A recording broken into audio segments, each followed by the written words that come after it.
Hello, ladies and gentlemen. Welcome to episode 520 of the DrunkNerds podcast. As always, I'm Tyler. And joining me, we have the man, the myth, the legend himself, Sir Colonel Gables. What's up, buddy? I feel like I'm in the twilight zone, Tyler. Yeah.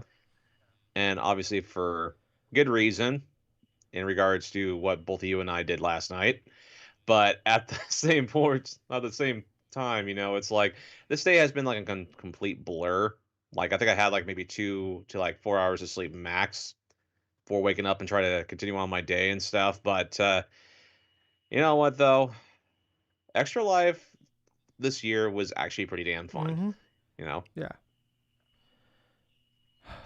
But other than that, man, it's like how are you holding up? I'm here, man. It was, yeah. I mean, it was a good time. It was definitely the last couple of years have been a lot easier. Just I've kind of moved to your schedule a little bit, and that's been helpful. But I am exhausted today. I'm very tired. Um, and we'll kind of jump into the full Extra Life day here in a minute. But yeah, no, I'm doing okay. I slept for like I think like 4.5, 5 hours, and then I think I took like a 45-minute power nap during football today. So, um, unfortunately, didn't get as much sleep as I wanted to the night before. Went to bed at like 8. I fell asleep a little before 8 Friday night, Mm, and I was mm. woken up about 2 hours later, by my upstairs neighbors bumping uglies, and that For 2 hours for straight. 2 hours, yes, for damn near 2 hours. And you're trying to sleep. And yeah, it's whatever. It's Friday night. It's like 10 o'clock. I mean, they're human beings. I'm not gonna people fuck. But that kept me up for a while, unfortunately, because I was like I drowned them out a little bit with my TV, um, and that helps. But it's loud enough that like I can't sleep. Um, so yeah, I was up till like probably like I didn't go back to sleep till like 1, and then woke up at 4. So didn't get as great of a started a little later than I wanted to, and I didn't get as much sleep as I was hoping for either. But yeah, before we get into all that stuff though, if you're watching or listening to us, we appreciate it.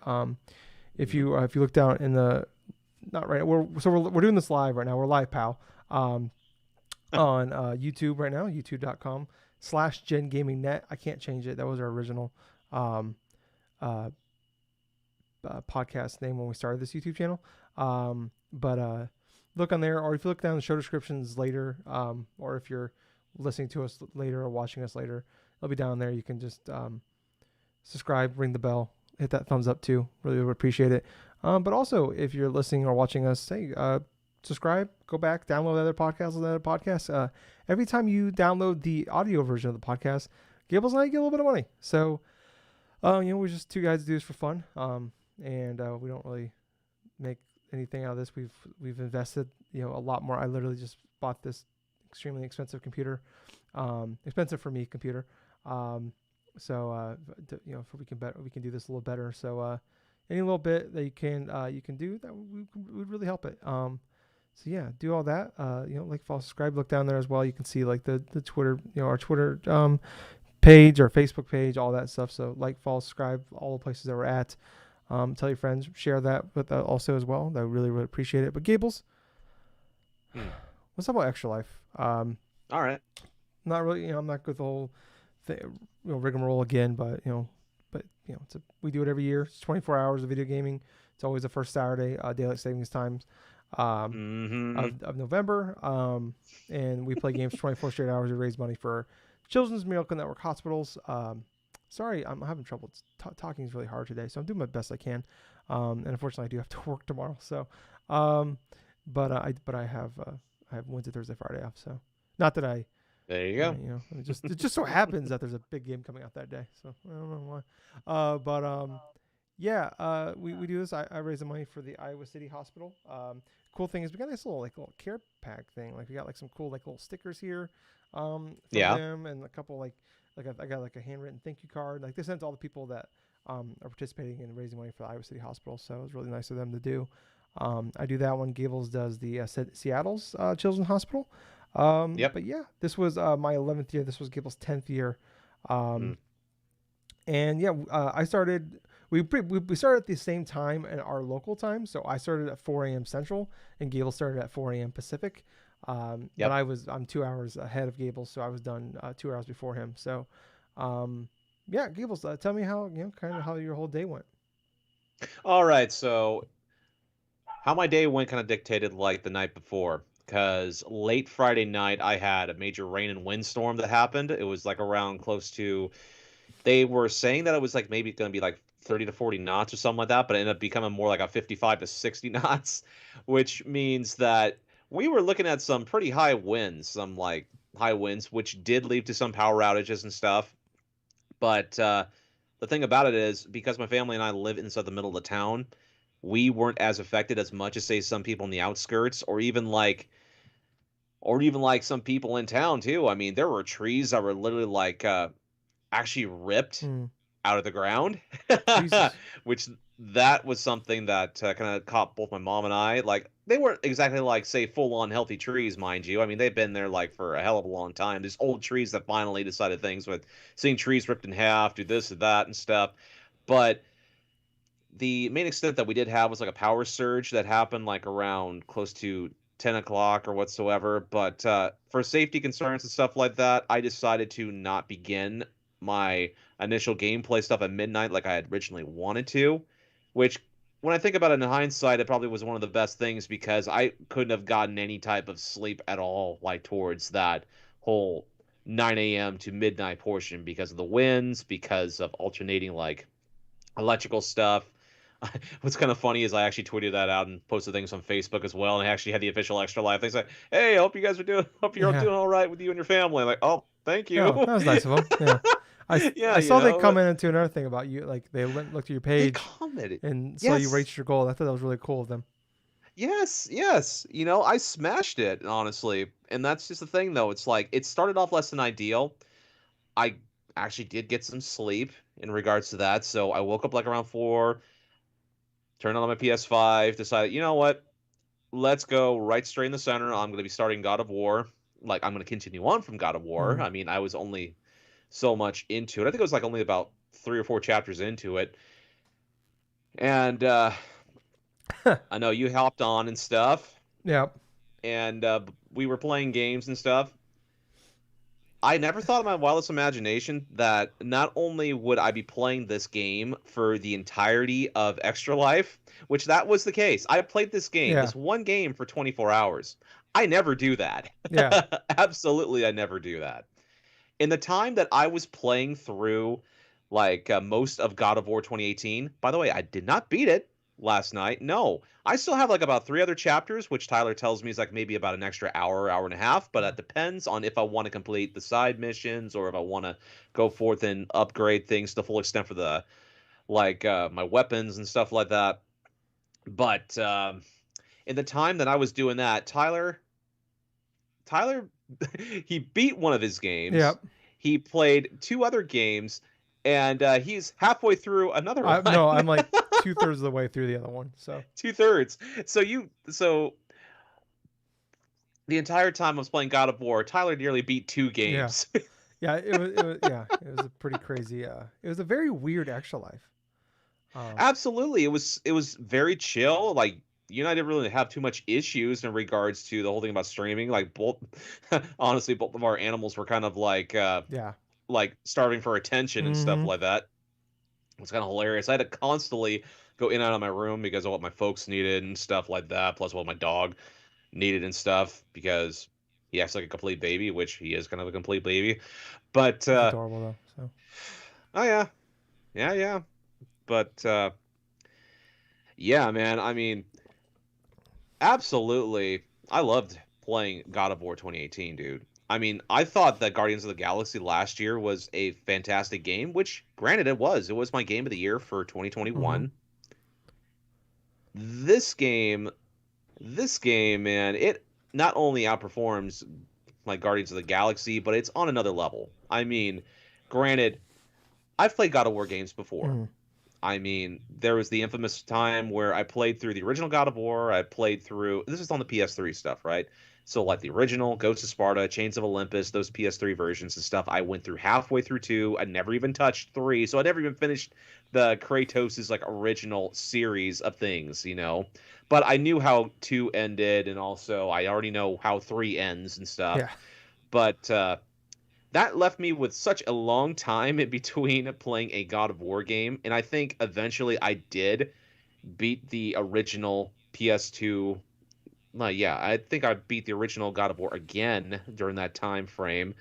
But this is like back around 2013, 2014. Now that I think about it, I was burnt out of God of War for like up until like around this. I think it was like 2018 actually. And even when I got this game around 2018, I only played like about an hour of it, and I got distracted with everything else at the time. And what's hilarious enough is now here I am. I'm close to beating it. Like I almost beat the entirety of the game inside of a span of a day Mm.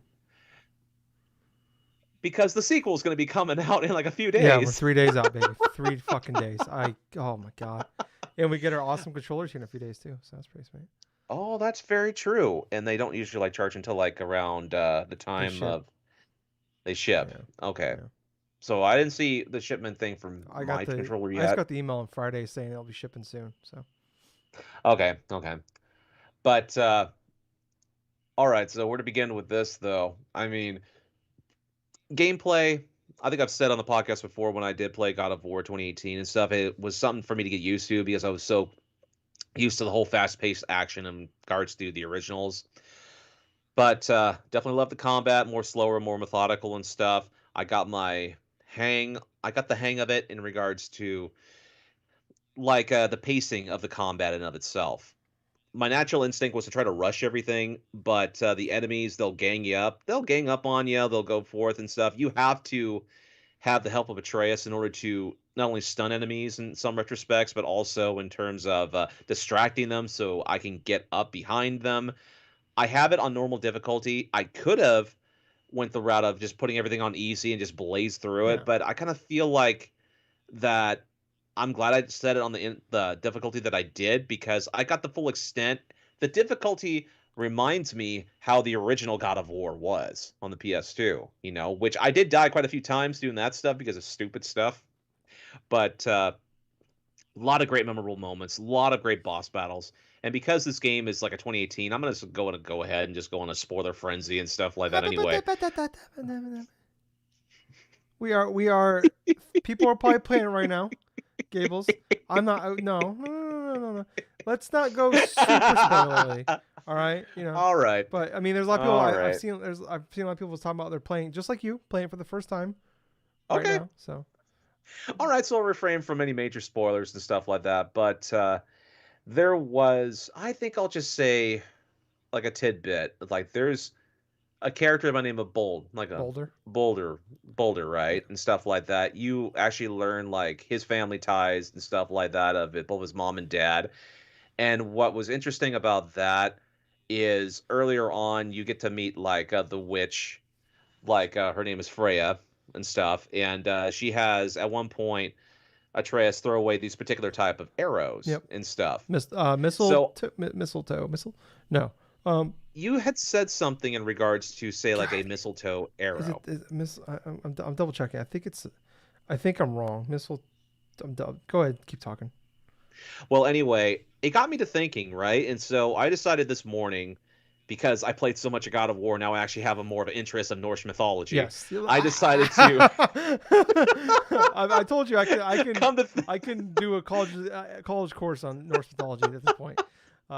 Mistletoe arrows is correct. Though, so yes. so like the exact same thing that happened to you when you first played through this game is now happening to me, where it's like now I have an interest in Norse mythology, and I watched one video. It was roughly around 20 minutes long, and there was something that kind of caught my eye because in the game they make mention of, hey, Boulder has to have some form of a weakness, right?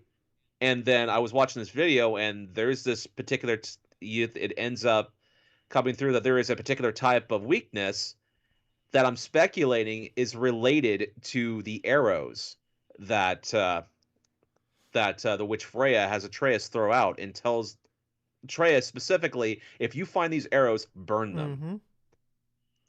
Which honestly, when I think back on them, it's like I knew that they had to have some form of importance, because if she was so definitely dependent upon like definitely against you using these arrows in specifics, then she may have had put two and two together, like, hey, maybe sooner or later they're going to come across that, probably going to come across an enemy or someone and stuff that she does not want these arrows to be used against.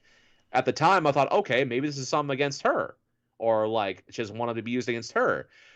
But when I got to watching that specific video, I now realize that, oh shit, Yeah. okay, now I understand why such and such, why, in the God of War Ragnarok trailer, that she is so definitely against Kratos. I'm speculating by the point. I haven't confirmed anything. I just want people to listen in, though. This is my speculation, that I'm predicting that somehow these guys are going to get these set of arrows, and it's going to lead to this gigantic battle to where it affects Freya like immensely.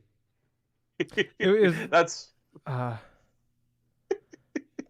I know, Tyler. I know you're not gonna. yeah. I'm It not was gonna just have you fun say yesterday anything to about listen it. to you like get to these points and like just like you like giving me your theories. I'm like, okay, okay.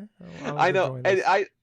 yeah. I know that you're trying to keep quiet and try to do like spoiler-free type of stuff, which I do appreciate, because I've had issues in the past to where I've had friends like blatantly like blurt out like friggin' spoilers or some shit, or like, oh, okay, this is why this and this is so good because this and that. And like, well, you just explained to me the whole damn thing. Now I'm not interested in it.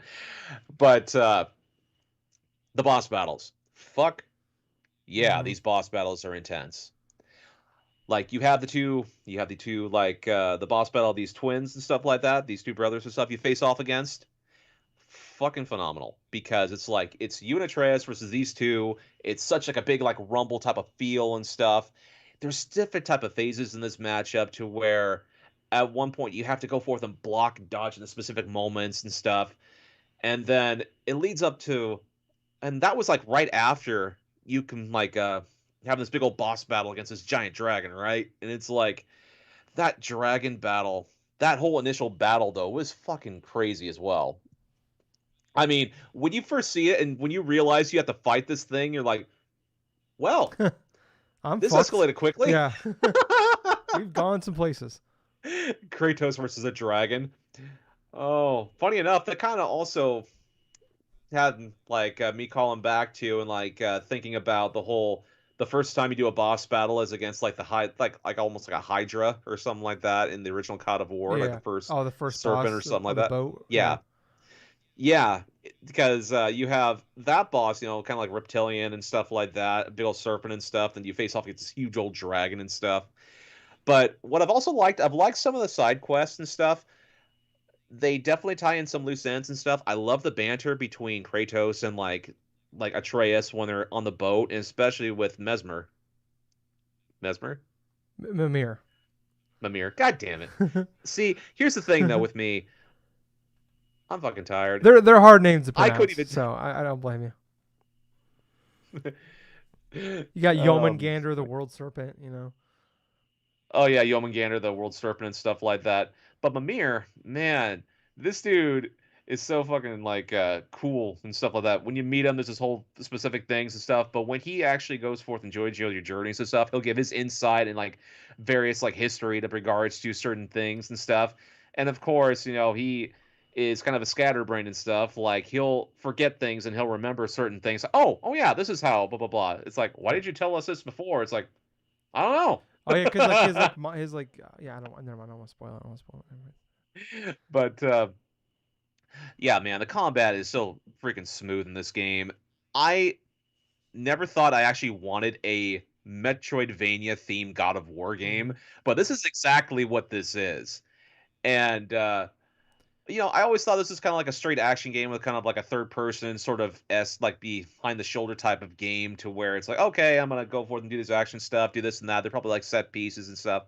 No, this is like an open world that you can go forth and explore every place that you could possibly do, On top of that, you have to come back to certain areas to bring certain items or learn different abilities in order to gain access to even more stuff, you know? It's like it makes you want to go back to those areas. Mm-hmm. And some of them you do regardless in regards to the story and everything else, but there's like what you're saying, Tyler, like 3 or 4 realms where you can technically not go to at all if in order to complete the main game, but if you really want everything, you have to go to these worlds and like get the things or defeat specific things called like specific these guards and stuff called Valkyries, which I kind of do now know a little bit more about why these Valkyries exist, Mm-hmm.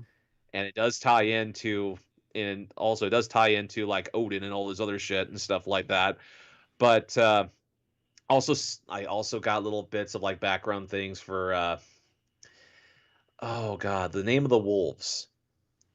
The name of the wolves. Yeah, Skull and Hati, or yeah, that's right.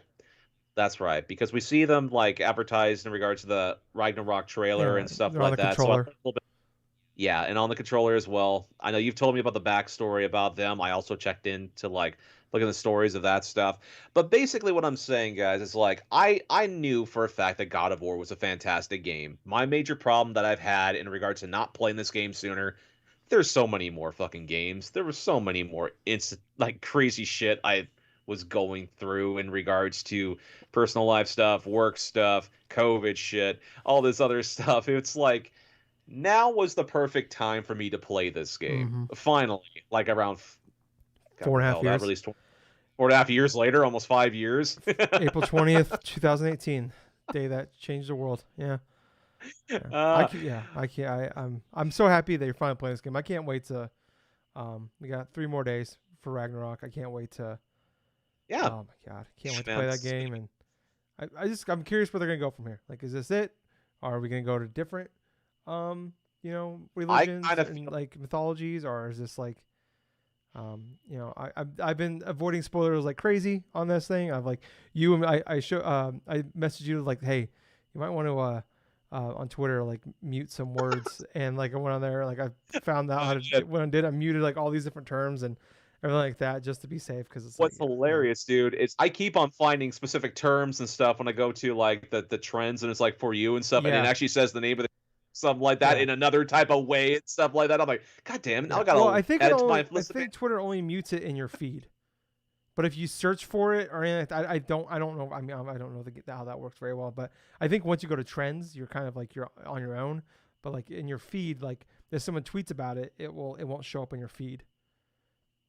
So Oh yeah, yeah. But yeah, I took Tyler's suggestion. I did a whole bunch of banning of terms on Twitter, so that way I yeah, would not be spoiled by that or Pokemon Scarlet and Violet that come out the week after. yeah. Like fucking next week, that game comes out. I got And like got like 9 days. I got fucking Ragnarok and I got Pokemon Scarlet, dude. It's like two fantastic. Well, I'm not too sure how Scarlet and Violet are going to be. I mean, Let's I haven't hope. seen any reviews. Yeah.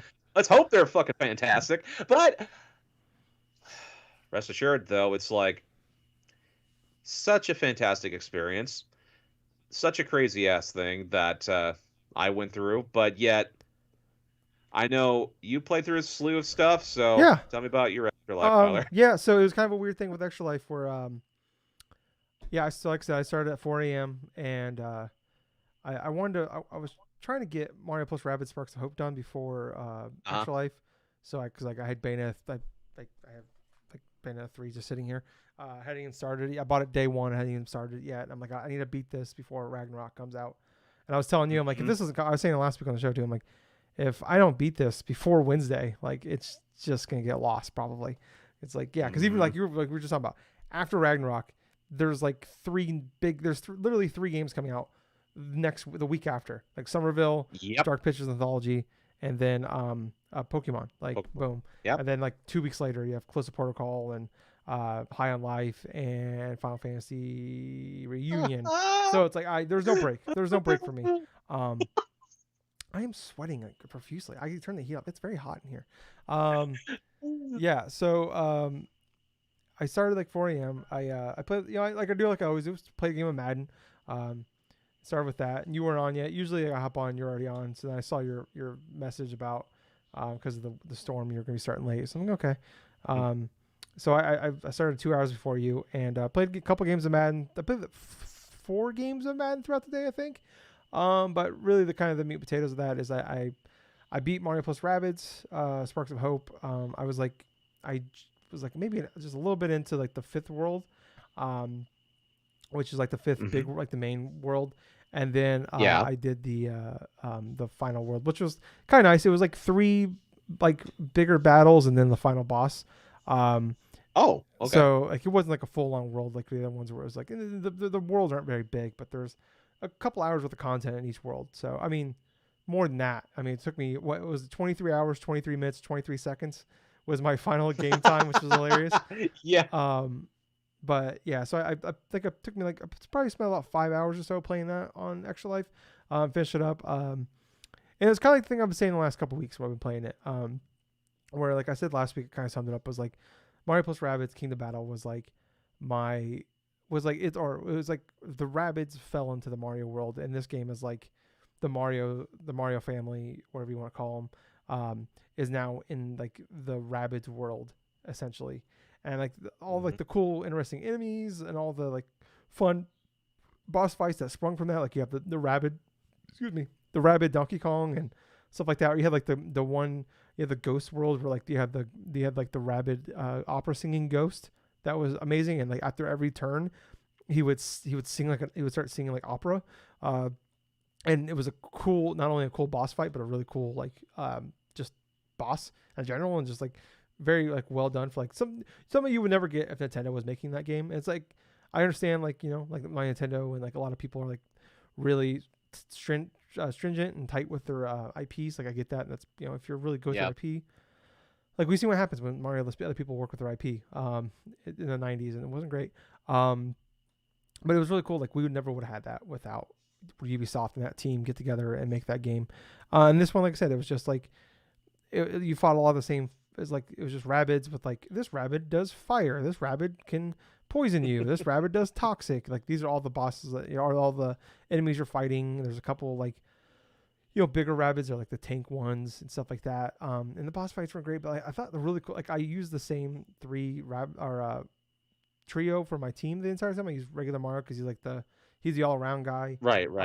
I used Rabbid Peach because she was like my healer, but also she had like she can like do rocket damage, and like you can you have a skill tree, and like I can give her more dashes so you can do more damage throughout the world. And then I had Rabbid Mario, who was like he was kind of like my tank, and like he had like these gloves on that would like do a lot of damage, but like he could do like a lot of like area of effect damage, but like he was all close range, and he was a tank too. So I just used those, and like the final, like what was cool was like that final boss of the World 5, and then that final world I was in, like you had it like actually kind of like made you like change up like which people you're using. Like I was in that final area, I used like Luigi, who was like a sharpshooter. I used Peach, like she's not like Rabbid Peach, but she has like an area of effect attack she can do, but it's like it's not as powerful, and it's like you can go further out, as like it's not as like Mario Rabbid, where like his is close range to do damage. Like hers is more far away, but obviously not as powerful. And then she can like use like buffs that like you just don't take any damage, where like Rabbid Peach can heal you. Like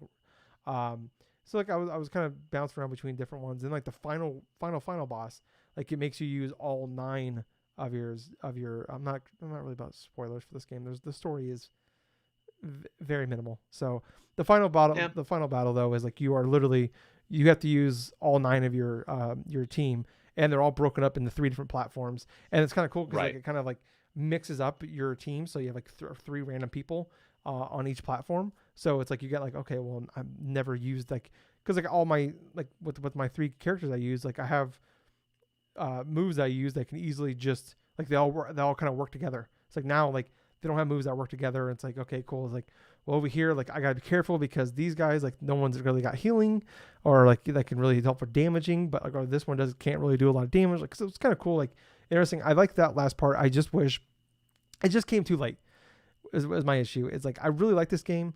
I like the gameplay of it. I like the changes they made to it. I just thought like making it more open areas instead of like the first game being like kind of a more straight line, and there's like you can go over there and do some challenge levels you want, or there's some secrets around here, but like you're just It's all kind of like, like I said a couple weeks ago, it's like it was going from like 2D Mario to like 3D Mario, but they didn't Mm-hmm. really nail that 3D Mario aspect in this game, I don't think. So like there's a lot more grinding. Like I told you, like I did almost no grinding in this game, and then like I told you, like the last 3 worlds I didn't do any side quests. I only did like the fights you had to do, and I still went into Mm-hmm. the final boss with the level cap. So it was like Wow. there's really like I did maybe like combined 2 hours of like grinding, but it wasn't like I was just fighting the enemies on the way. Like I wasn't like avoiding the optional fights. I was just doing them. The first 2 worlds, and then after that, I just want to kind of mainline this thing. So, I still really like it. It's a very good game still. And I said a few weeks ago, it's like it is like I talked like Mario was like baby's first RPG. This is like baby's first strategy game, which isn't a bad thing. It's like it's kind of like that Pixar effect where like Toy Story is really good for the adults and the kids, and Mm-hmm. I think this is kind of that same way too. It's just kind of it what I also think it all came together the way I wanted. And then they expanded on some really cool things. They just didn't expand upon they expanded on the gameplay really well. I still think they expanded on the aspects of playing the game very well, and then like I said, the Right. enemies and stuff. So I'm still disappointed. Like I went in like that was like when we did our top 10 game of the years in a couple months. Like that was a game I was like, if you would have told me like make your list, that would have been top 3, top 5, and it's like it might be top 10. Like I don't even know. I don't even think it will be at this point. I haven't made the list yet in my head, but just kind of like I can rattle off probably 7-8 games right now before I even get to Mario+Rabbids. So, and like I said, we have like 6 more games I want to play. But the other game I played though was Bayonetta 3. Finally started that up. Yeah. Uh, so I played a little bit more today because I stopped in the middle of a chapter. I'm on chapter 11 now. But Yeah. I played like 11 hours or so on Extra Life Day for that. Man, this game's really good. You hear me like marking out some spots. Like there's some really Oh cool. no shit. There's some You're enjoying yourself. Yeah, there were some really cool like hype moments in this game that I had a fucking blast with. But there's like you bounce between like this other character Viola, and I don't like playing as her. I don't have like an issue. Like I'm not saying she's bad. I just don't like playing as her because the movesets are kind of the same, but like when you do like the perfect dodge with Bayonetta, it goes to witch time, and you gotta if you dodge at perfect timing, then you get that witch time. You can just do a bunch of combos. It's like slows it down. You can do a bunch of combos, or you could summon your dragon or like other monsters that you have with you. With Viola, you have to do like a perfect block, and it's a whole different button. So like it's a different button, and I just could not get that fucking timing down, and I was just getting my shit kicked in, with her. So I still like the game. I think the game's good. It's fun to play. It's definitely S tier platinum, which was my concern was like platinum is the most hot and cold of maybe the big developers out there.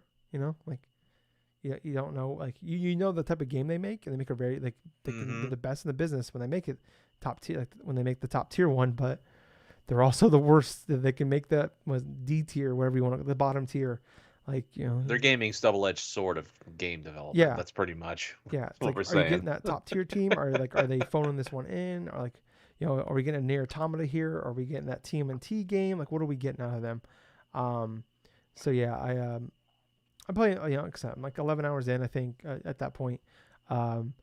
And I'm having a blast with it. Like you have some really cool like kaiju battles, like these big like hype fucking moments, are just fucking incredible. Like when you're nailing those combos and you just flowing, like when you get that witch time, everything's flowing so well, and you're just avoiding attacks, and just you're just like in that zone. Like it's great. Like you can't top platinum when everything's just working well for you. But man, it can get their games aren't like, they're not, this isn't Dark Souls by any stretch, but like their games can be difficult. And like you get like you fuck up a few combos, or you don't nail that dodge right. Like you can take a lot of damage real fast, and game over, you know. And I mean, the checkpoints are put you right back where you were, so it's like a major loss. But yeah, it's really good. I'm having a really good time with it. It's just I'm surprised how well it's ran on the Switch. Like, I was a big concern of mine. Like, this is a bigger game as far as like what they're doing, and they definitely do use a lot of tricks though, where like they like a lot of fog in the world, like the shit we would see in like the PS2 era. Like, you get that fog of war thing where it's like you can't go this way, like the fogs that blocks you off. And they do that like throughout the entire world. Like, it looks like it's bigger than it is, and then you like do a little one run around, and it's like, oh no, you can't actually go that far. Like, yeah, you like it stops you, like, or like, you know, like it's, oh, I can go way over here, and like you get a few feet. It's like, oh no, I can't. It's like, it's just, you can't actually jump down off this ledge, or you can't jump over to that. Like, there's an invisible wall there. And then like when you, like some of these bigger like kaiju battle stuff happens, like the frame rate definitely drops. But I'm still it's still a good time. Like, it's not as like, surprisingly it runs so much better than like, even like I was talking about like Mario+Rabbids. Like, if too many things popped up on the screen, like that frame rate would drop. And like, luckily, like, it's a strategy game, so it's not that big of a deal, but it's just like extremely noticeable. Or even like Kirby, like we talked about, like I was talking about, like if you like I maxed out like the Kirby's fire attack in Forgotten Land, and if I had too much fire on the screen at once, like the frame rate would just die. And that game was running. Yeah, it would start to chug a little bit when you did that. And that game was at 30 frames per second. So, yeah, but I'm having a really good time with it. But it's like, I'm shocked by how well it's running comparatively to, and obviously it's really important. This game needs to run at a very good frame rate, and like, it's more important than, you know, even a Kirby or Pokemon or anything like that. But it's just, yeah, I'm shocked. They did a very good job with it, and have a lot of fun with it. Like I said, I'm on chapter, I think 11, and I think there's like 14, so I'm getting pretty close to the end. I'm hoping I got 2 more days to beat it before, because like I said, once God of War comes out, like, that's gonna be my life until that game's done. So oh yeah, every waking moment that I have will be God of War. So luckily I got a 5-day weekend for it. But yeah, that was actually, yeah, like you talked about, like you played one game the entire time. It was funny, like at one point, like I was talking about, like I kind of hit a wall there, like probably about 10, 11 o'clock my time, which is normally like about when I go to sleep anyways. Well, actually it's later than I usually go to sleep. And you're like, do you want to play something else? I'm like, I'm going to hop in the shower, and then, yeah, we could play something else. And like, I took showers, feeling pretty good, drank a Monster, and I was like, no, I'm going to keep playing Bayonetta, man. And like, I'm like, you're having a good time playing God of War, and it's like, I want you to. Yeah, man, I was perfectly like, you know what? Yeah, I feel good too, because I suggested that, because I know that we had talked about possibly playing some other games and stuff like that, but it came to the point that both of us were enjoying ourselves so much playing with what we were playing with. Myself with God of War, you with Mario+Rabbids Kingdom Battle and Bayonetta 3 and stuff like that. That I'm like, you know what? Fuck it. Let's just go keep continuing. Yeah. So it was like, it was definitely weird. Like, I always thought about, like, one of the big things I always recommend is like have more games ready to go and downloaded. And we did. Then you think you'll need to play. And like, even still, like I'll have 8, 9, 10 games like on the docket, but I have like, these games are priority, but like, you know, I'm going to have all these just to be safe. And I was just like, I didn't even need any of them. So, I think that's the least amount I've ever had to do. Like, on games like before, like it is for sure. Like I spent half a day on Bayonetta. Like I said, 5, 6, a little over 5 hours on Sparks of Hope, and then about 4 hours on Madden. It was just so crazy, because we've been doing this now for over 10 years and stuff. We always would have like a constant stream of like a couple of different games, mind you. I mean, we've had old games we played, we've had new games that we played and stuff like that, but it's really fairly telling when both of us are engrossed inside of a couple of fantastic games to where we don't want to play anything else.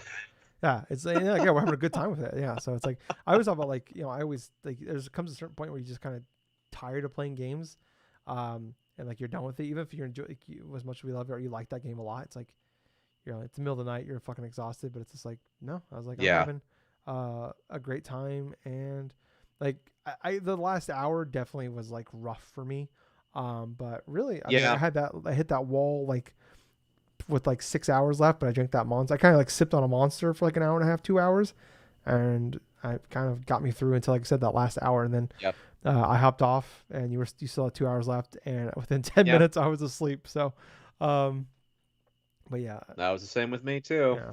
So yeah, but yeah, it was an awesome like I gotta say, maybe not the most memorable as far as like memorable moments, like with a bunch of friends bullshitting around, like talk about Canadian folklore or dumb, just stupid shit like that. But as far as like just how easy this one was, This one was it was this one probably was the like a easiest one. filler year Yeah. almost, you know? It's like it almost seemed like a filler year in sort of ways and stuff to where we've had things in the past to where we've had a bunch of friends, we've talked about stuff, we've joked around about stuff.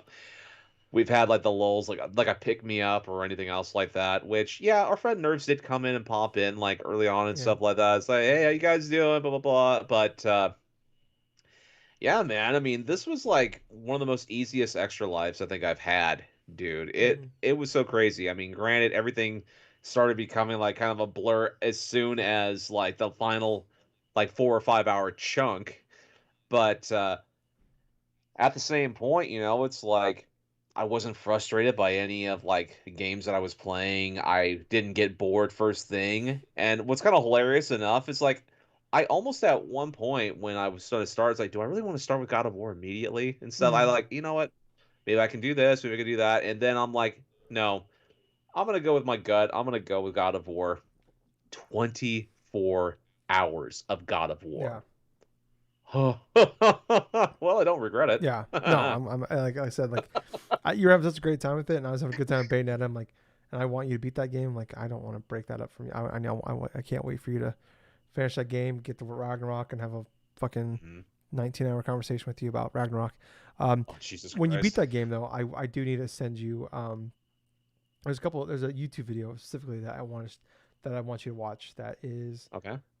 I've watched it. It's the most watched anything I probably ever watched as an adult. Like obviously, I've watched Goonies like 6,000 times. But as far as like Uh-huh. it's a YouTube video, it's like 30 minutes about God of War, and I need to show it to you. I need you to watch it because it's fantastic. And also, he Okay. also did an episode about Ocarina of Time that you need to watch Mhm. too. But it's fantastic.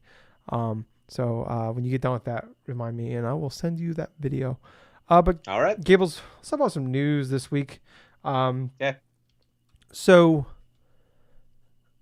not a lot this week. A couple of smaller things, kind of bigger things. They're kind of big deals, but they're not like, um, we don't have. It's not a crazy news week. But let's talk about. We finally have a date for PSVR 2. So they Yeah. already said that was coming in early 2020 2023 rather. I'm sorry. I'm losing it here. So it's coming early 2023, they said. But like I said, we finally have a date here, February 22nd, for in the United States, $549.99. Wait, sorry, 549. It's $550 fucking dollars. It's hard right now to talk. Um, it's coming up $550. You can start pre-ordering it on November 15th.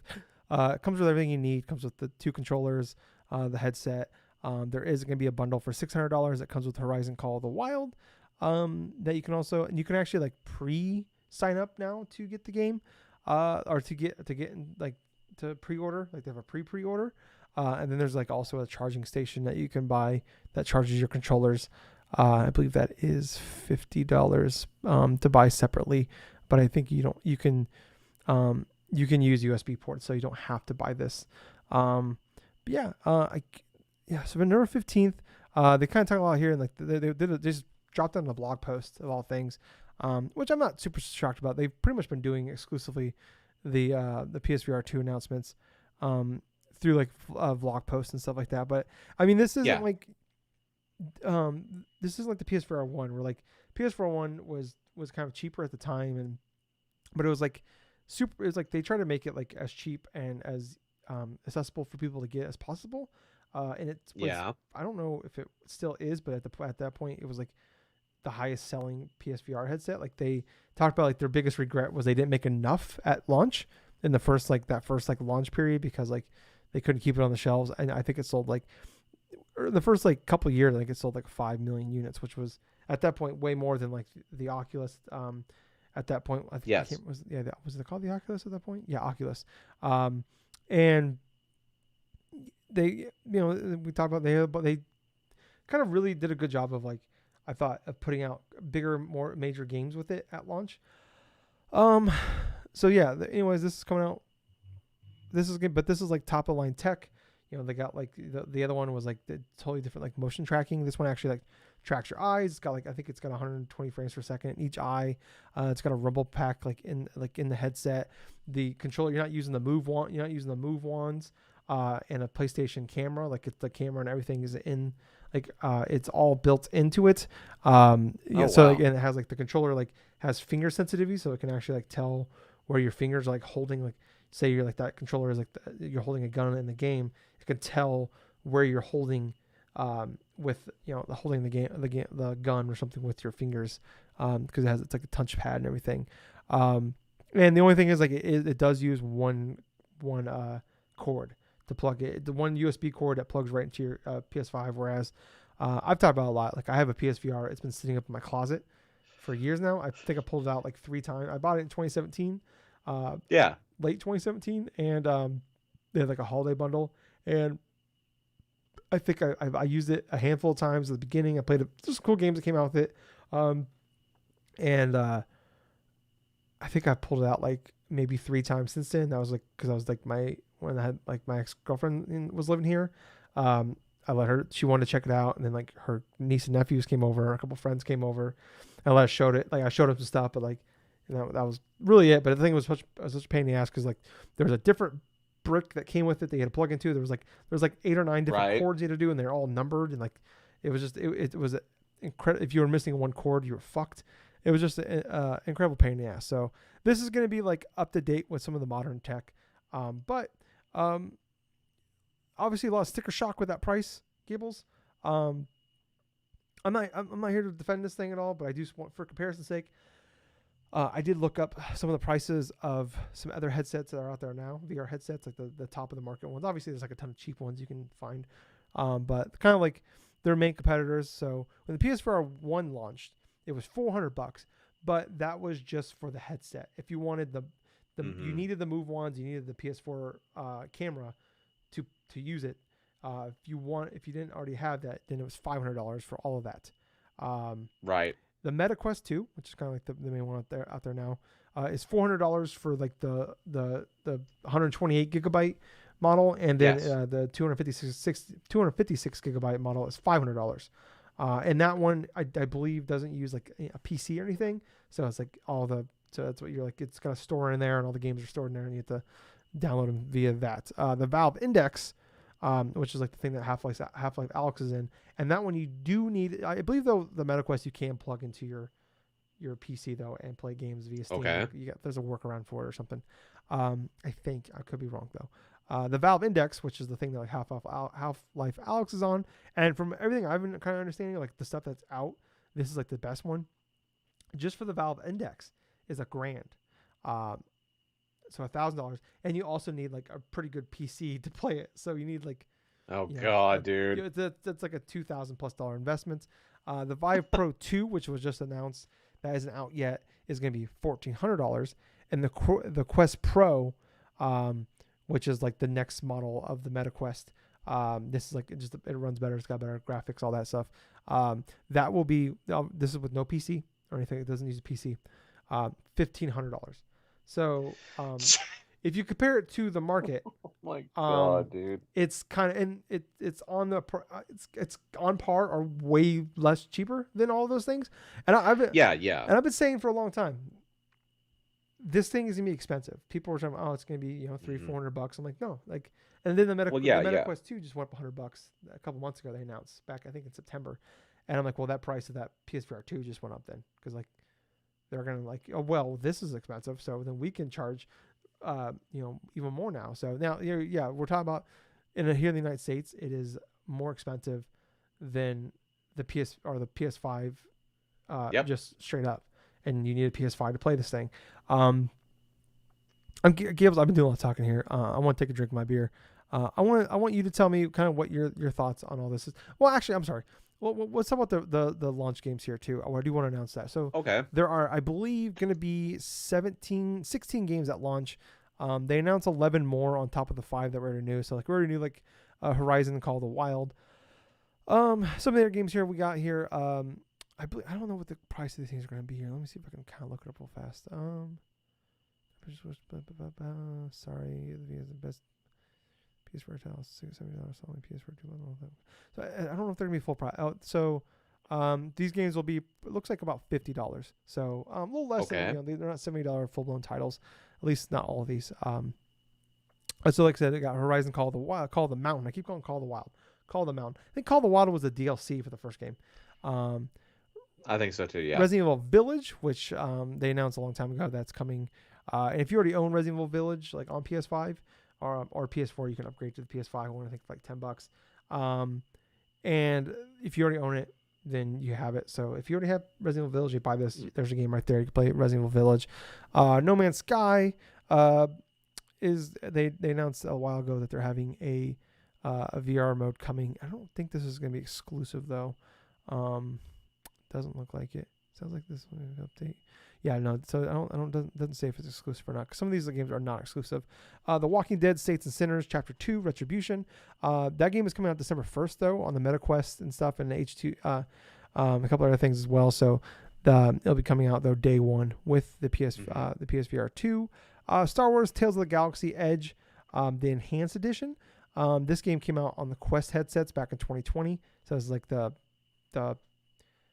everything included. It just runs better version. Then the other games they announced. So those are the games we already knew about. The 11 games they did announce. Dark Pictures Anthology, Switchblade VR. So this is like a roller coaster. Like you're on like amusement park rides. Like you're on those like shooter rides, like a theme park, but it's like horror. Like Dark Pictures Anthology. This is from Supermassive Games. They made Until Dawn. They made the Until Dawn Rush of Blood game for a launch game for PSVR 1. It's actually a really cool like gun game, like a light gun game, but on rails. But this is like essentially the sequel to that called Switchblade. That'll be out day one. And it basically is like taking some of the best moments from the Dark Pictures games and putting them in VR and on a light gun game. Crossfire Sierra Squad. Yes, this is a VR game of the Crossfire game that we had a Crossfire X for Xbox One and Series S earlier this year. So this is going to be like a shooter game for that. Hello Neighbor Search and Rescue. I don't know if this is actually a sequel to a previous game. After the Fall, Cities VR, which is like what's the City Skylines or something? Yeah, it's like City Skylines VR basically. Like Sim City, but it's VR. Okay. Jurassic World Aftermath Collection, Zenith: The Last City. All these games are already out on other platforms. The Light Brigade, Cosmonious High, Pistol Whip, and Tentacular. And some of these games are actually already on the VR one, PSVR 1, but they are being up-resed and all that and remastered for PSVR 2 because PSVR 1 and 2 they're not like it's cut off. So it's not like there's no backwards compatibility. We talked about this earlier this year when they announced that. They basically PS3'd themselves again with the PSVR 1. And we talked about that. They want to make that cheap. It runs on different tech. And they just try to make it as cheap as possible. So, So, I mean, obviously they could probably do if they want to, but that's going on. So, Gables, I want to take a drink of my beer finally. Kind of tell me what's your thoughts on this whole thing. Well, this is the pricing point for this PSVR 2.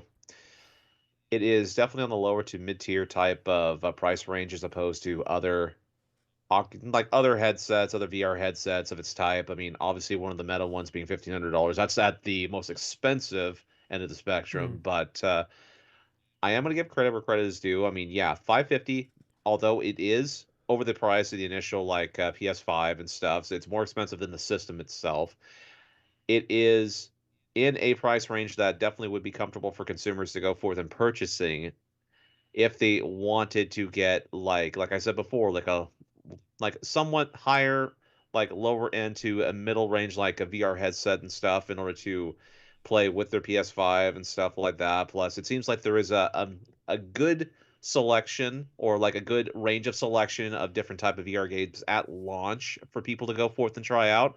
Whether a lot of these will be good or not remains to be seen, but there, like you just stated before, there's this some of these are ports from like different other headset, like different other like VR headsets and stuff, and doing all that sort of things. The main ones being Resident Evil 8 Village. I'm kind of interested in seeing how people enjoyed that on VR too. But other than that, though, it's like I still feel like Sony kind of like even though that they were trying to do like cheap and accessible in regards to like say the original PSVR and stuff, they kind of shot themselves in the foot by not allowing some form of access to backwards compatible the original stuff. Yeah, Because or at least having more here's the ready thing. at launch. Well, yes, of course, of course. Unless they were going to try to do something in the range of try to attempt to get some of these like stuff from the original PSVR stuff ported to the VR2, it's definitely going to be you're going to have like a good slew of games that are going to be locked on that one platform. Mm. Although what's kind of hilarious about it, and this goes into real life right here, when I went into Walmart like a couple weeks back and stuff, I saw the PSVR stuff, the stuff that would sit there for like months on end and stuff since the initial release. Those freaking VR sets finally went on sale for about $200 Yeah, they because they they were went down to $200, I believe, like 3 years ago or something like that, before the PS5 came out. well, here's the thing, they may have been that way for some retail markets and stuff, but in my local area, those like combination packages have been like $500 for like a good solid like 3 or 4 years. Jesus Christ. Okay. But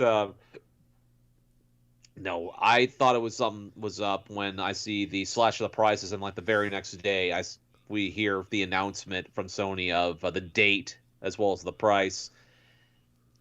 But in regards to my personal opinion about like the PSVR 2, I mean, granted, I'm not a VR headset type of guy. I never really play too much VR stuff, but at the same point, it's like this doesn't have too much interest to me. $550, probably not going to spend it, even if I was interested in regards to that, because it is more expensive than the PS5 console in general. But at the same point, I still feel like this has enough potential, a lot better in regards to accessibility stuff than the original headsets. Like you're not having to plug in, like you just stated. You owned a PSVR and stuff, and you had all these major cords that you had to plug Mm. in. You had all these major accessories that you had to go forth and keep track of, from move controllers to the freaking HD camera stuff for the PS4 back then. But just having all of that on just the headset itself, that is a step up of an improvement. Yeah. But yeah, I could see people really getting into this, though. I really do. I still kind of feel like this is going to be a great seller for Sony. Yeah, I think also it'd be fine because I do think that, like, in an odd way, this might be. I don't want to say it's better than MetaQuest, but I think it could be better than, like, obviously this is because MetaQuest obviously has the backing of like Facebook behind it, Right. and the other fact you don't need a PC and stuff like that, and it's all wireless and stuff is nice. Um, It's attractive, that's for yeah, sure. but I mean this can, like, I think because I think that the thing we always talk about VR is like it's kind of like its own, like, um what's the word I'm looking for, like its own, like, individual group, its own visual, like it's like an offset. It's kind of like mobile gaming in a way where it's like it's kind of its own little thing, but it's It's a definitely for, Yes, like, it's like a different type of niche yes, that people thank you, want to go forth and niche, play their yes, games. Like mobile gaming, console gaming, PC gaming, and then you have the VR gaming stuff. yeah, So it's all separate kind of like platform. yeah, thank you, yeah, exactly. Like it's its own, like, little thing where, like, it's like a thing within a thing. It's like the Inception, basically, where it's like you're a big time gamer, but also you have, you have the income, but also you have, you're into this as well. And I was kind of like I always thought about this, like it's definitely bigger than I initially thought it would ever be, because I always kind of looked at it like, oh, this is kind of like motion gaming in a way. Like, I kind of like I looked at, like, like the Wii and like the what kind of was where, like, it was kind of a trend, and I thought, like, oh, that trend's kind of over now. Like there's always gonna be that people that like that thing, but it's kind of gonna be its own little, like, niche. But it's definitely bigger than I hear a lot more people. And they found a good way of, like, was the Beat Saber and Supernatural and a few other Yes. games. Like they've definitely found, some games have found an audience for people that are, like, even non-gamers, or kind of find a way for people to keep going back to these things. But I've always Oh kind of yeah. looked at more of like an experience. Like they never really found, like, as much as people love the Wii and love some of the games on the Wii, I was kind of looked at as like it was a cool. I feel like most people, like, it was on the highest selling consoles of all time. I know that, but, like, a lot Yeah. of people, like, the attachment rate on that thing was horrendous because most people just bought it and bought, or For about 2 or 3 games. yeah, like the attachment rate, like there's like you can look up attachment rates for like a lot of times like back in the day, like the attachment rate for like PS3 and 360 games like during that era was like most people were buying 8 or 9 games per person. That includes digital Yep. downloads and stuff like that too. Yes. Whereas like the Wii was like 1 or 2. I think it was like just under 2 games per person, per unit out there. And like a lot of people just they bought the console. It came with Wii Sports, and they for most people were set. And I think for a lot of people that's all it was. But there's definitely that hardcore audience, like you and Justin and a few other people, like a lot of other people, like they wanted that Mario Galaxy. They wanted Skyward Sword. Yeah, he's the hardcore audience. Yeah, he's as he points for audio listeners, he's pointing at his whole shelf of Wii games. It's not a shelf, but it's like about quintessentially 40 to 50 fucking Wii games in their case, like right on my bookcase. Mm-hmm. And I was definitely someone that I was a Nintendo fanboy back then, like hardcore Nintendo fanboy. It was definitely like for me. I think for a lot of people, it was like this is kind of a cool little thing that I don't want to do like for a long period of time. And I think there's not nice for this as well. But the problem is like it's a little harder because like this is a $550 investment, and these games. Big off-putting thing for me was like with the PS4 One was obviously the setup. By the time you get the goddamn thing set up, you're exhausted, and it's like I don't even want to fuck play this thing anymore. The games were hit and miss, and the quality of them, like just not just the quality of how good they are or how fun they are, but like how well made enough they were that you don't get motion sick. I remember multiple times playing that thing, and just a big part of the reason I just stopped playing it is because 2 out of 5 times I play it, I'd feel sick afterwards. Like, and not like I wouldn't vomit or pass out, but I was like I had to go lay down for a couple hours because like I was like lightheaded and spinning and stuff like that. So,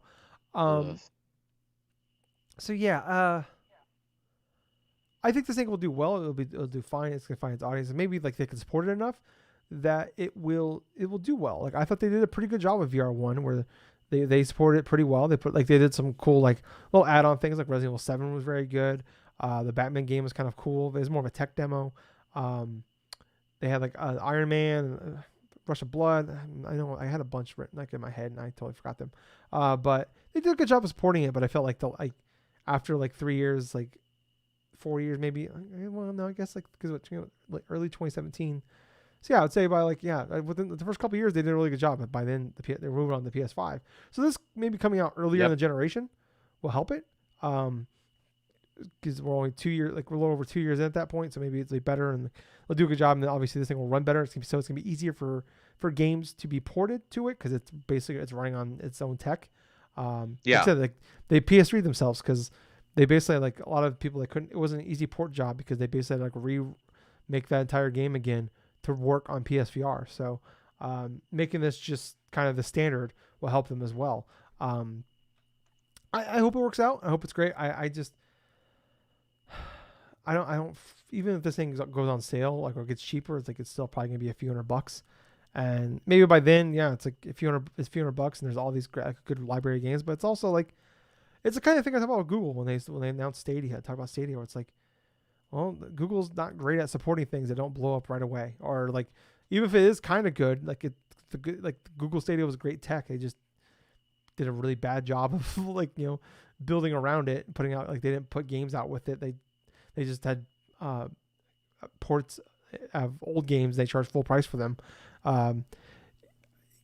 PlayStation's kind of the same way. Like look at the Vita. Look at the PSP. Like look at the PlayStation. Was it the Eye or whatever the fuck thing was called on PS2? Oh yeah, the PlayStation Eye. I mean, the original Move back in the day. Like that thing doesn't blow up and doesn't like do gangbusters right away. Like they're gonna kind of like move on. So like they have a history of putting out product, especially for things that they would consider like maybe gimmick stuff, and then they have a tendency of going through and discontinue it sometimes within the first year.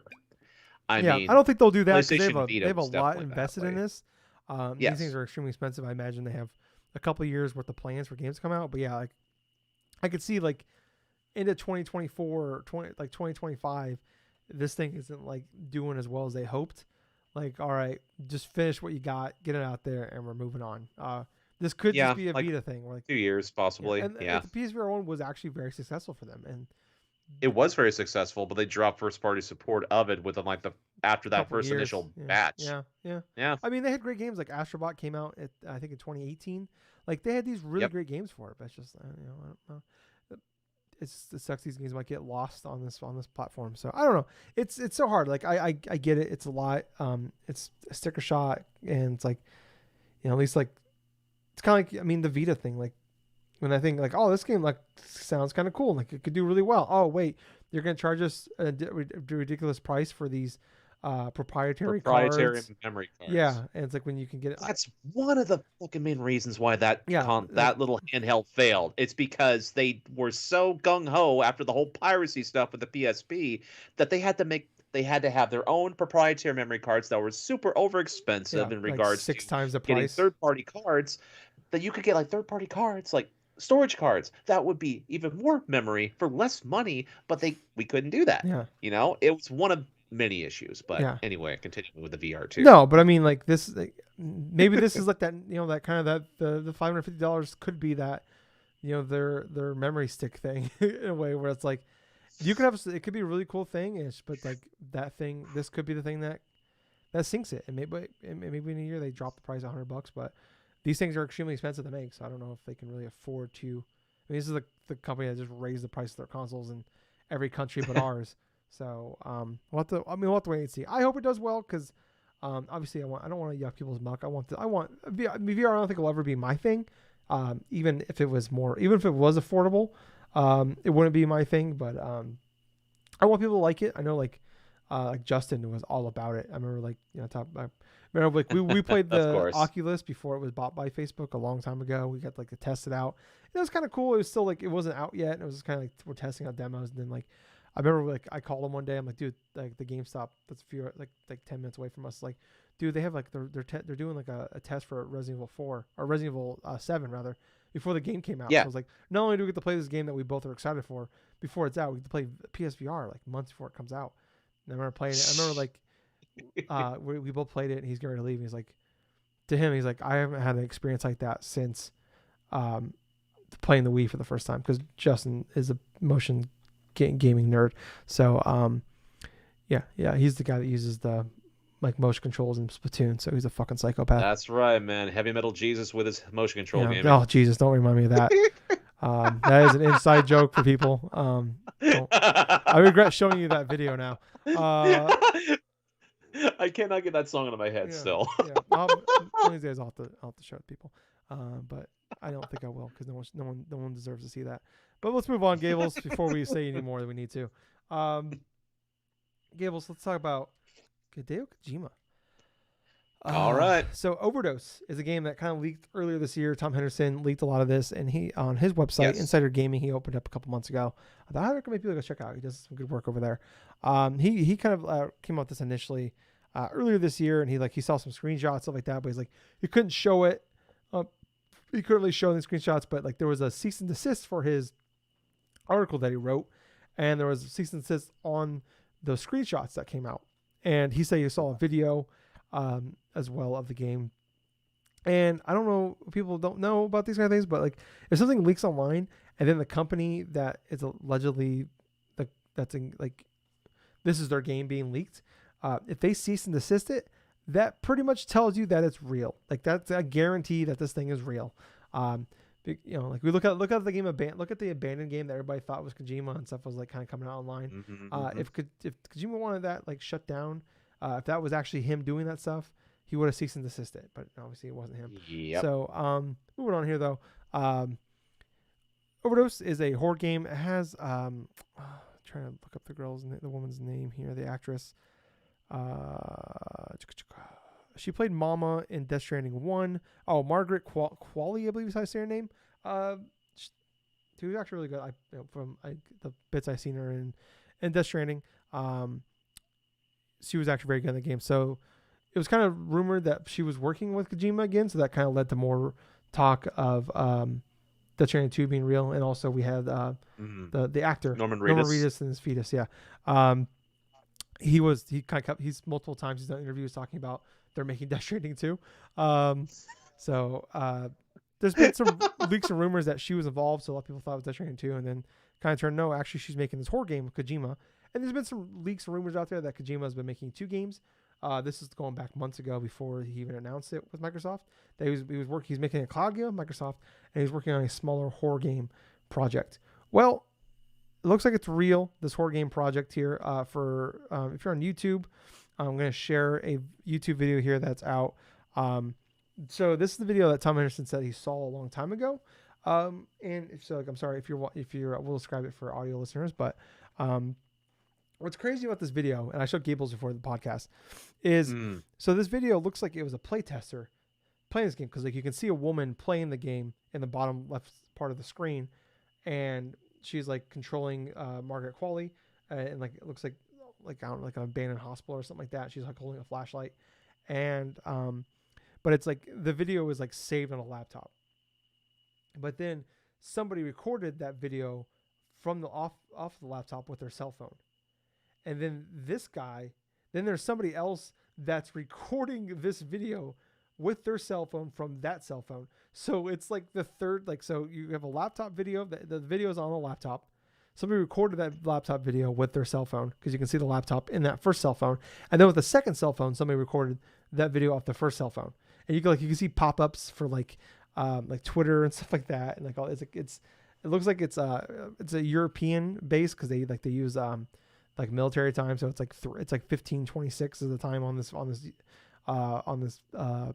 phone here that we're looking at. But it's like a 2.5 minute long video. You could just look up Overdose gameplay, Kojima's game leak, and you can see like Margaret Qualley here. But the kind of interesting part about this whole thing is that the woman playing the game, that's playtesting the game in the initial video, is like holding a phone, is playing the game with a phone. And Okay. like you can see in the top left corner, for video listeners or for video watchers, it says camera player 1. So is this a multiplayer game? Like, what is this game? Like, it looks like you're playing this game with a cell phone. Like you can see here, like tapping on her screen on her cell phone, and it's like bringing up like alert, like almost like it's like Gables, you said it really well. It's like an FMV game, but it's not full motion video. It's actual like game, like it's actual game here, but Right. but it's like you're not playing the game, like you're not controlling the player, but you're interacting with the player. It's like a video, and you're interacting with her, and you're like using your phone. And he's been talking about, and it's hilarious here, is like for video listeners, you can see the reflection of the guy recording it from the second cell phone, and you can see his tattoo. He's not wearing a t-shirt. He might be naked. I don't know. You can see like his entire face. It's fucking weird. So yeah, it's wild. So yeah. Oops, sorry. I'm hitting buttons here. I apologize. Give me 1 second. God damn it. All right. We're good. But I don't know, Gables. Like you watched this video. What's your thoughts? My thoughts about this, it's one of the most Kojima things actually to freaking happen, especially if it's like a leak and it has nothing affiliated with, like, say, Kojima in regards to how this video leaked, though. But I think it's pretty fitting.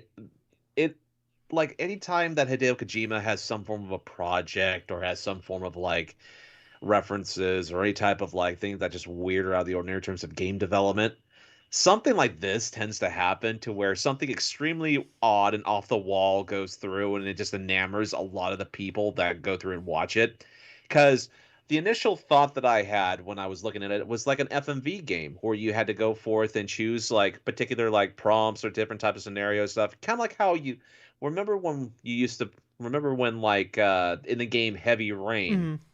when you had all these different types of button presses and stuff Yeah. when the FMV thing would go through and just do that stuff. Like, for instance, when when you are Ethan trying to chase after Jason and stuff after being Jason. lost inside the being lost inside the mall and Jason. stuff, and you had to go forth and like in the middle of the cutscene just do the button press, like press X for Jason.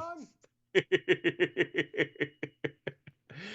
But it kind of reminded me sort of a bit of like this, because when she's initially going through like the kitchen and stuff like that, it's you could tell that she was worried about something, You can but see something yet following her, like in the like background. something is following her and stuff. It's kind of foreboding. It's kind of like dark or initial and stuff. The video footage itself, I couldn't tell too much of whether or not this game was like in another type of engine or some, or it was like Yeah. something like outsourced to another party, because quite honestly, it definitely kind of reminded me of like some hints of the Unreal Engine 5 like a gameplay. I'm sorry, I had to laugh a little bit because Tyler showed me the video again, Yeah. and the dude that's recording it on the phone and stuff, the recording upon the recording is fucking so Like fucking you can see like the tat. trashy, dude. It's a very distinct tattoo. He's not Oh wearing. my He's god. possibly naked. Like I said, you just need to watch the video if you're an audio listener because it's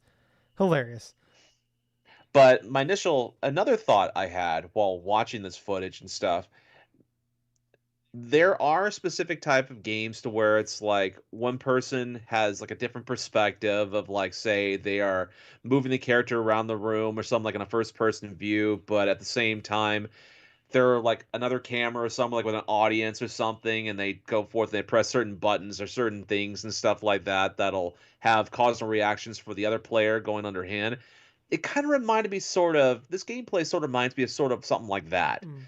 to where it's like you're playing the game and like say you have a things that are coming in as like a requested by maybe people inside of your stream if you're streaming, or of like certain random like people online and stuff that you meet across things like Steam or PSN or whatsoever when you're playing this stuff. But it definitely leaves more questions to be than like answers in this regards, because from if from what I'm seeing personally, it's like this definitely does look like the original footage of it looked like it was going to be like in a 4K. Like it looks pretty smooth in regards to the Yeah. character models, in Uh, regards to the actual thing, the leak footage that we Kojima are doesn't put seeing. out games that don't look good though. Not really. I mean, no, he does not have a track record of that. He usually is a stickler when it comes to putting out like certain games the way he wants it to look like, and normally it's pretty realistic. Yeah. But yeah, that's pretty much it for me. I Okay. mean, there's nothing really more I can really think about it other than like we definitely will probably see more about it I hope fairly soon. Yeah. I'm just worried that he's gone full Kojima Gables. Um, and what I mean by that is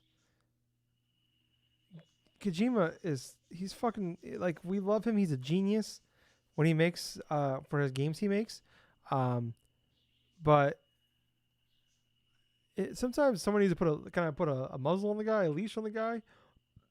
We've heard stories in the past about some of the shit that he wanted to do, and he had to be talked out of. Like Metal Gear Solid 2, I think at one point he wanted to make it so like the game would actually like dissolve in your console. So if you did something, he wanted to like yeah, I'm not making this shit up. He wanted so the boss Oh. fight in Metal Gear Solid 3. He wanted you to with the boss fight against the end, the old sniper guy. He wanted the game to be in real time, like it takes 7 days to beat. Um, like Wow. this guy is fucking S- crazy. And like obviously uh when you have he is incredibly smart. He makes some really great games, like gameplay wise, stylistically wise. Like you can tell when Kojima makes a game, you can tell Kojima made that game. He's like the Quentin No shit. Tarantino of video game development. Like you can tell, like his fingerprints all over Dude, it, and literally his name's all over it because he won't let you it's go more than 5 seconds without telling you. it's like a freaking Go ahead. I mean, granted, it's like a kid in like a freaking like with his like drawing book or something like that, or what he wants to go forth and put in what he feels like he wants to go through. It's like, oh, this is going to be nice if I do this or do that or Mm. do this and that. That's kind of like how Kojima in a way, because he experiments with all these different ideas. Some of them stick, kind of like with the Metal Gear Solid series. Some of them are very obtuse or very like kind of repetitive, to where it's like you think that it's going to be all, oh, okay, this is all mysterious, it's all amazing, but then it all ends up turning up like Death Stranding, to where there's a lot of grinding, there's a lot of like boring ways you can go forth and do it. I mean, granted, he he has created some like helped create some fantastic games that both you and I have played, but at the same time, if he goes full Kojima on this, we're gonna be in for some crazy shit. Yeah, it's gonna be a wild fucking ride. Yeah, I don't know, Gables. Like I love Kojima. Like I've if you've listened to the show for a long time, you know, like Metal Gear Solid's the thing that got me into video games. Metal Gear Solid and Pokemon Red and Blue are the two things that got me into gaming. And it's been a long journey of me just slowly beating Death Stranding and like getting mad and then rage quitting it, and then like a year later going back and playing it some more. Like I'm gonna beat that game one of these days. But yeah, like even smart, everybody's gotta sometimes kind of like, even as great as you can be, everybody needs someone like in the room that's like that, not a yes man. They're like, hey, let's maybe not do this. Like that's not. I don't know if people are gonna like something dissolving in their PlayStation, or I don't know if someone's gonna want to play a boss fight that literally lasts a full week. Jesus Christ, I mean, dude! like the thing that they ended on was like, well, if they go into their console and change the time and like the time and move it a week and like the console time, like you go on there, it's like October 16th, and you can go in and change the date to the November 1st. Like then, the end will die of old age. Like that was like where they met in the middle at. Yep. So when if your memory card had a certain game saved on it, then like it would read your memory card, and it would like, oh, I see you play Castlevania, or I see you played Super Smash Brothers or whatever. You got to put the game in. They put the controller in, plug it in the controller 2, or Metal Gear Solid 2 at the end, where he's like, the NPC is telling you, you've been playing this game for a long time. You should need to turn off the console now. Which, fun fact, I beat that game in one sitting, and it scared the shit out of me, and I did. I turned the game off because I thought the game was telling me to turn the game off because I've been playing for 10 hours straight.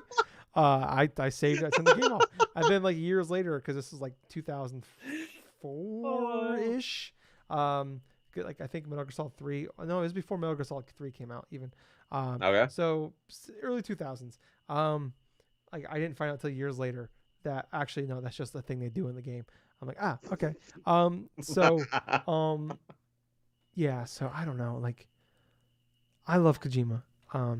But yeah, sometimes you just I get I'm sure in every meeting, whatever, a bunch of crazy ideas get thrown out, and you just kind of gotta meet in the middle somewhere, or yes, find a way to meet. Or it's you just start high and you're kind of reach the end here. You kind of already meet in the middle, and oh boy, I don't know. I'm curious how it's gonna work with it looks like you're playing on a fucking cell phone. Is he? What's the guy that made Fable? Peter Molyneux. I'm worried that he's turning into Peter Molyneux, Gables. I don't think he's gonna get that.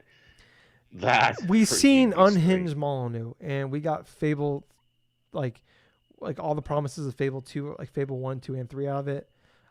There was the game that ended up he was making that got shut down. They shut down Lionhead. Now he's making. He announced this God game that just never came out. Now he's making fucking NFT games. So I don't want that to happen. God, what a fall, dude! I don't want that to happen to Mike Kojima. I love that man too much. So yeah, I don't know, Gables. I'm in on whatever. I owe that man so much, and I'm in on whatever he does. Initially, I will buy, but I'm worried at a certain point, or I'm scared at at a certain point, I won't. And maybe I'm overreacting off of a leaked video of a playtester playing a game on a cell phone. But man, he's putting out these press releases about he's I'm making a game never played before. It's why don't we just make a really good game? I understand part of his genius. But I don't know, because we get sometimes with the genius we get stuff what's Kiefer Sutherland voicing Snake, and that was objectively bad. Where it sounded like he had him for an hour in the voice booth, and he's all right, I'm gonna bang. So we just had basically a silent protagonist outside of 5 cutscenes. So yeah, I don't know. I hope to God this game, if it comes out, it's good. And maybe, hey, maybe I'm wrong. Maybe it's just funny. PlayStation did this on PS4 back then. They had the, I can't remember what it's called. There's a PlayStation. It's Play something where they had all those all those games you can play. They're it was they did that Jackbox party pack thing, but for them super massive, and made a multiplayer game where you use your phones to make decisions. there was basically just Jackbox rip-off games, and like they just did a bunch of rip-off stuff like that. So we've seen people do this, and maybe it'll work. Maybe he figured out the secret sauce, but I don't know. I'm just worried. But yeah, I don't know. We'll have to wait and see. But Gables, let's move on to yeah. What's up with this one last thing here? This one's kind of quick. So oddly enough, so we embraced some studios earlier this year. Sorry, I'm trying to do time codes at the same time I'm talking. And they embraced Crystal Dynamics, Eidos Montreal, and then the Square Enix Montreal. Well, Square Enix Montreal renamed themselves to Enoma, I believe is the name of it. 3 weeks ago, they changed their name because obviously, if you're not owned by Square Enix, you can't call yourself Square Enix Montreal. No shit. So, Square Enix Montreal was closed down. And apparently, the majority of those people are being moved to Eidos Montreal, which I didn't know this. I kind of recently, I was reading around and kind of found out about this, that Square Enix Montreal and Eidos Montreal were actually literally in the same office. Like, wow. Not in like a different floor, just the same office floor. Like they were just there. So it sounds like, unfortunately, it doesn't sound like everybody's gonna like be, because you're gonna have some redundancy, I guess, like QA stuff like that, which is awful. Right. People are gonna get laid off, but Montreal is like a hotbed for game developers, so I imagine a lot of those people will be able to find jobs quickly. Ubisoft's up there, a bunch of other studios are up there. I believe BioWare's got a studio up there as well. So hopefully they find jobs and quickly. But for this sake of the story, so Eidos Montreal, the maker of your game of the year and my number 2 game of the year, Guardians of the Galaxy.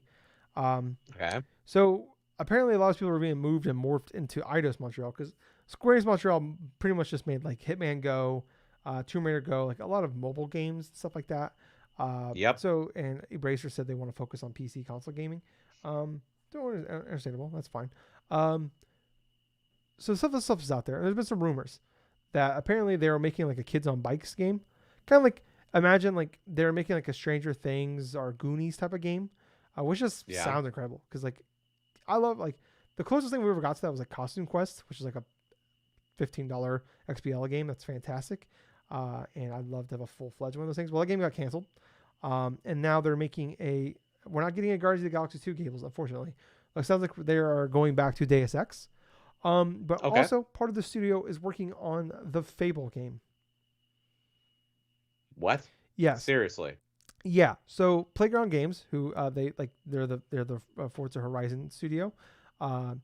We've known about this leaked in like 2018, where they wanted like, after oddly enough Horizon Zero Dawn came out, like, well, we want one of those.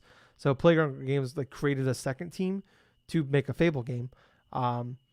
And they announced that obviously in 2020 they're making a Fable game. We haven't seen anything of it. He's got like a teaser video thing. Well, Eidos is helping to co-develop on this thing. So Embracer bought these 3 Square Enix studios, shut down one of them. So basically they have Eidos and then Crystal Dynamics. Crystal Dynamics, we know, is making a Tomb Raider game. They've already announced that. And now rumors they're making, Eidos is making a Deus Ex game. And also helping work on Fable. Crystal Dynamics also helping on making the Perfect Dark game. So it's just, why didn't Xbox just buy these studios again? Seeing the fact that they're making 2 of their biggest games? That doesn't make any freaking sense to me. I mean, yeah, that does. You bring up a good point, though, in regards to the whole all those Eidos studios and stuff like that, making 2 big games for Microsoft systems, like the next Fable, the next friggin' like Perfect Dark and stuff like that. Yeah, it does not make any sense to me why they just didn't buy them outright. It seemed like kind of a something that would have been in the cards for that stuff. And they only bought them. They bought all the IP from these studios, and they also bought the studios for $300 million, which the prices of some of these studios lately seems like a bargain. So, and that you're probably paying them a ton of money to make these games. So it's like, not why don't you just buy the employees? I don't know. The only thing I can think of is like the Bethesda deal, or not the Bethesda deal, the Activision deal, is maybe like it behooves them to do it because they're like worried about like, like there's obviously like it's kind of a big deal right now, like them pushing with like it's kind of being held up right now about being pushed through. It'll eventually get pushed through, but it's like it's being held up right now with like the whole idea of like like they probably thought it looked bad. Like these guys bought Bethesda last year, they bought Activision this year. Now they're buying all these studios up. It's like they're trying to monopolize video game. Like I could see how like PlayStation or any other people can use that against them with the government. Yeah. So yeah. Oh, Gables had to walk away. But yeah, it's just fascinating.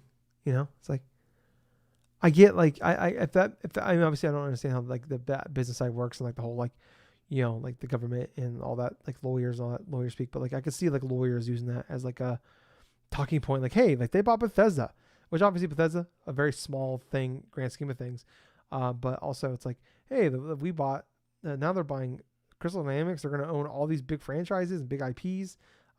That's not good for us because now Tomb Raider's gonna be exclusive, Wolfenstein, Doom, Call of Duty, all these Tony Hawk, all these games can be exclusive now. And it's like that can look bad, but like man, it's like $300 million. Really? Fucking pay it. Like, that's nothing to Microsoft. They probably made that in the time it spent me to save $300 million. They probably just made $300 million. I don't know. Gables, go ahead. Yeah, it really doesn't make sense to me that in regards to the whole aspect of all these studios kind of like being consolidated and like changed and stuff like that, that Microsoft definitely did have a chance in regards to like grab up a couple of these studios, considering that Square was so willing to go forth and cut a lot of these studios pretty much or sell them in regards to making themselves smaller and more akin to what they were going to go through with their focus, which by a couple different things, it could be NFT games on Yeah, top of like different things. exactly. They But use that $300 million to make that weird, perfect Project Eve sounding game. That's not Project Eve or what the fuck it's called. They're yeah, making an NFT game that like Sorta me. It's something stupid. that's just some. Yeah, I know. It's like they use their money and stuff to go forth and fund this thing called Project Eve, an NFT kind of Yeah, theme, like sort of game and stuff, which was like pissed off a lot of gamers too because they thought that there was going to be some rumblings of another perfect like Parasite Parasite Eve Eve, not game Project Eve. coming Parasite Eve. through Yes, because that whole reference, that Project whole Eve sounds different. word, yeah, that whole like friggin' game title and stuff was something that could have potentially been inside of that series of a Parasite Eve because of the whole reference in regards to a lot of the stuff that happens inside that series, and a lot of it is based upon the definition of the mitochondria, which is like the power base of a cell Mm. in that regard. So it's like yeah, you had gamers that were pissed off about that with Square Enix and stuff. But yeah, getting all that money from Embracer Group and stuff. But with all this stuff with Eidos and all the consolidations, everything else and stuff like that. I mean, yeah, it definitely does suck that they're not in its current form to where they could potentially have fulfilled the projects that they were initially going to do. But at the same point and stuff like that, I kind of look at it as this way: it's that the last Deus Ex that released wasn't well received Mankind that Divided. much. Yeah, that was Mankind that Divided, that game. was kind of That game was like yeah, that had Square Enix getting involved all over it. Where it was like, remember they had that weird pre-order thing where if X amount of people pre-order it, like here's all these like they did like that Kickstarter thing where yep, like if X amount of people pre-order it, then here's all these things. And like the final thing was like, then they had the build your pre-order thing, and like where you could only get certain things, you had to pick certain things from like different tiers. And then like if X amount of people pre-order it, the game will come out. You'll get the game 3 days early. And then like there was like the whole thing where the reviews went out for reviewers, and they hid all the microtransactions that were in the game. So yep. when they reviewed the game, they had no idea they were there. So then everybody got pissed off the reviewers because they didn't know that they hid that from them in the main game. Um, that game was just sound like Square Enix like just meddled with that fucking thing. But yeah, this could be the silver lining too, to where without that type of influence on Square Enix, going back to basics for that foundation, for that studio's past in general, Deus Ex, huge series that they can delve back into in regards to that. Human Revolution, that was fantastic. Mankind Divided, that was polarizing, like you were just And stating, ended and on a a teaser, lot I of it believe. was handled. But at the same point, if it leads to them getting back to basics and putting out a fantastic Deus Ex game, I mean, I'm all for it. Yeah, I mean, ultimately I'm bummed out. A, for the people that are losing their job, but B, Yeah. that we're not getting Guardians of the Galaxy Part 2. Yeah. That's That's a shame. for personally for me, that's a big bummer. But I get it. But That Gables, means that game's become a cult classic. yes, yes. Yeah, I can't wait for like 5 years from now when someone's like, "Dude, have you played Guardians of the Galaxy?" I'm like, "Yes, I bought it day one. I was there day one. I think it's fantastic." Yeah. So, but yeah, I think that's gonna wrap it up for this week, guys. Thank you guys so much for watching. Typically, we're recording this late on, like, kind of earlier in the day on a Sunday, but it's kind of, like I said, we had extra life, so normally we record Saturday evening, kind of late. It's usually like 10:30 Central Time, 8:30 Pacific Time, West Coast, Best Coast time. So that is normally the time. We'll, like I said, if you look up, you follow the Twitter account, we'll post on there when we're about to go live. So that way you get a heads up. But if you like, follow and subscribe, and ring that bell on the YouTube channel, you'll get a notice that we're going live as well. So do all that. Follow on Apple, Spotify, all those fun things, Facebook too, and check us out. We really appreciate it. But I was your host. I was Tyler, And I've been Colonel Gables. Until next time, everyone, take some time out for yourself, do some relaxing stuff. Hell, play some video games. God of War Ragnarok. But most importantly than all that, thank you for listening to another fun-filled episode of the Drunk-Nerds podcast. And hey, Gables. Yep. Let's go take a fucking nap. I'm game, dude. Right. Not together, obviously. Bye, guys. See ya.